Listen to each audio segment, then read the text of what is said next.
कोई नहीं, सबके साथ सर एक कमी चलाओ आओ मन समझो।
हमारा अपना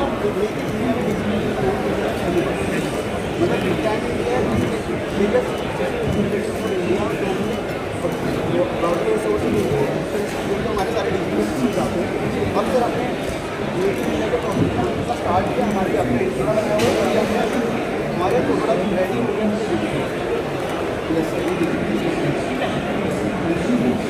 आज भी हमारे हम सफर है और कारवां में शामिल हो गए। A big round of applause for all our exhibitors. रहा था कि भारत के आर्थिक विकास में एमएसएमई सेक्टर का बहुत बड़ा योगदान है।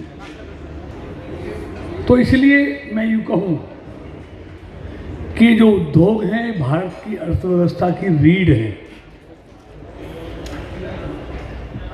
इनके बगैर भारत की अर्थव्यवस्था दुनिया के देशों से मुकाबला कर सकती है, संभव नहीं है।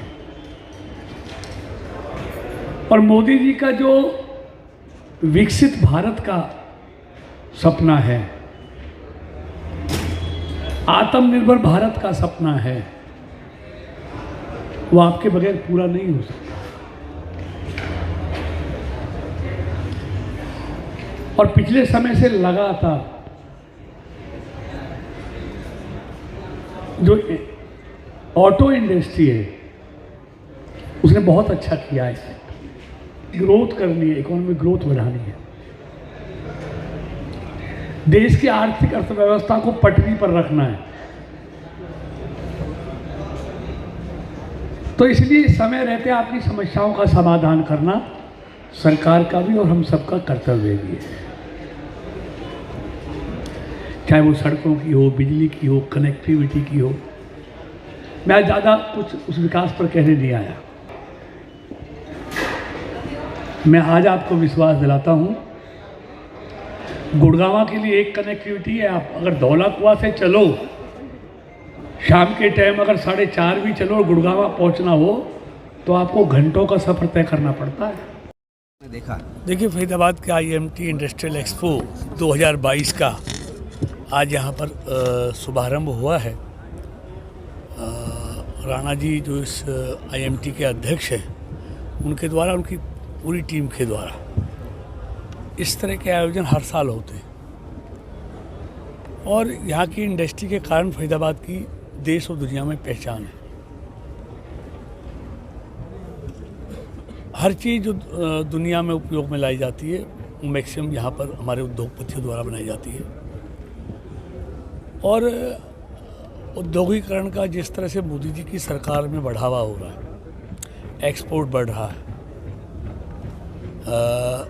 वो अपने आप में मेक इन इंडिया का जो कॉन्सेप्ट मोदी जी की सरकार ने आने के बाद दिया, मेक इन इंडिया कह लीजिए, आत्मनिर्भर भारत कह लीजिए, जो मोदी जी के सपने को साकार करने के लिए हमारे फरीदाबाद का तमाम उद्योगपति पूरी जी जान से जुटा हुआ है।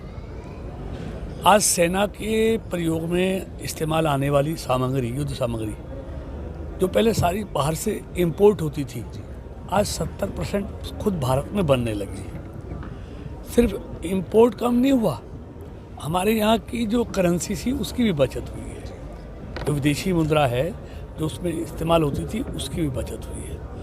तो देश आत्मनिर्भरता की तरफ आगे बढ़ रहा है और उसमें उद्योगपतियों का बहुत बड़ा योगदान है। निवेश की कितनी संभावनाएं रहती हैं ऐसे? आप देखिए, निवेश लगातार हिंदुस्तान में पिछले मोदी जी के आने के बाद लगातार बढ़ रहा है।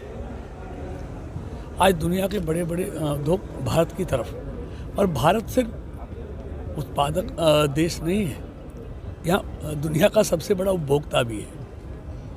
तो पूरी दुनिया की नज़रें भारत के बाज़ार पर लगी हुई हैं। तो इसलिए हमने उनको कहा है आप आइए, लेकिन आप दुनिया में माल बनाएंगे और भारत में खपत करेंगे, ये मोदी सरकार में नहीं चलेगा। अगर आपने भारत को बाज़ार बनाना है तो आपको भारत में ही वो चीज़ बनानी पड़ेगी और भारत के लोगों को ही रोज़गार देना पड़ेगा।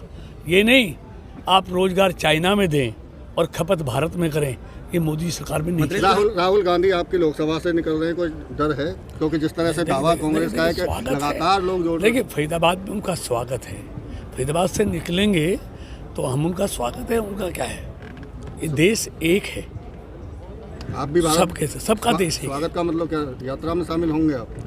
देखिए, मैं यात्रा में कैसे शामिल हूँ, हमारा उनसे कोई व्यक्तिगत लड़ाई नहीं है, हमारे वैचारिक मतभेद हैं, हमारी वैचारिक लड़ाई है उनसे, कोई दूसरी लड़ाई नहीं है।